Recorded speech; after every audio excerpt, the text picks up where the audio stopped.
Assalamualaikum warahmatullahi wabarakatuh. Saya Muhammad Iqbal Fatoni dari kelas A15 kelompok 3. Saya akan menjabarkan tentang pembelajaran isu kontemporer dan konflik kepentingan. Analisis isu kontemporer.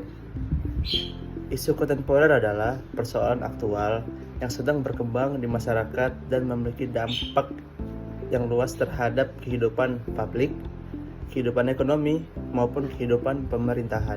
Adapun ciri-cirinya yaitu aktual dan sedang berlangsung, memiliki perhatian publik, memiliki dampak strategis dari segi ekonomi, politik, sosial, dan melibatkan baik pihak maupun dari pihak pemerintah, swasta maupun pihak masyarakat. Contoh isu kontemporer yang sedang terjadi saat ini. Yang pertama, kebijakan WFH ASN di setiap hari Jumat. Yang kedua, kestabilan harga BBM dan subsidi energi. Yang ketiga, dampak geopolitik global yang terjadi saat ini di Timur Tengah. Adapun tujuan analisis isu ini, yang pertama, kita mengidentifikasi akar permasalahan. Yang kedua, menilai dampak positif dan negatif dari isu tersebut. Yang ketiga, menentukan pihak-pihak yang terlibat. Dan yang keempat, memberikan rekomendasi kebijakan yang tepat. Adapun analisis yang digunakan yaitu analisis APKL.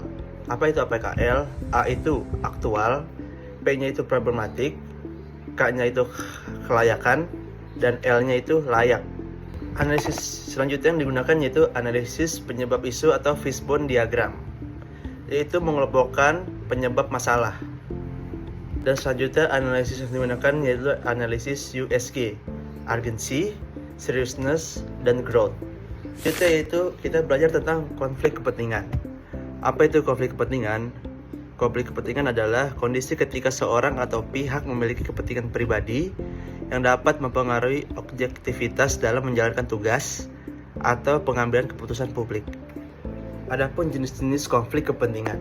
Yang pertama, aktual. Aktual ini adalah konflik yang benar-benar terjadi dan mempengaruhi keputusan. Yang kedua, potensial. Potensial adalah konflik yang belum terjadi tetapi berpeluang terjadi. Dan yang ketiga adalah persepsi. Persepsi itu dianggap terjadi oleh publik walaupun belum tentu nyata terjadinya. Adapun sumber konflik kepentingan. Yang pertama yaitu kepentingan ekonomi, bisnis, keuntungan pribadi. Yang kedua, kepentingan politik, kekuasaan atau jabatan. Yang ketiga, hubungan pribadi atau keluarga. Yang keempat, tekanan dari kelompok tertentu. Dan yang terakhir, kepentingan institusi atau organisasi.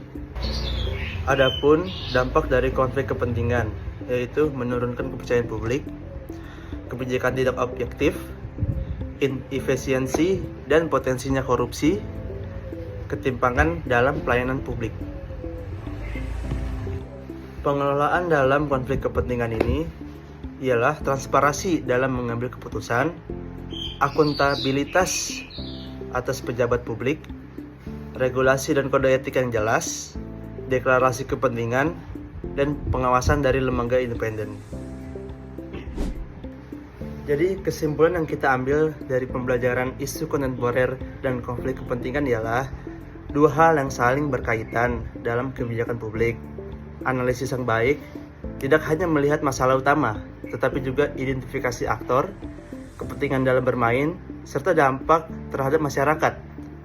Pengelolaan konflik kepentingan menjadi kunci dalam menghasilkan kebijakan yang adil, transparan, dan efektif.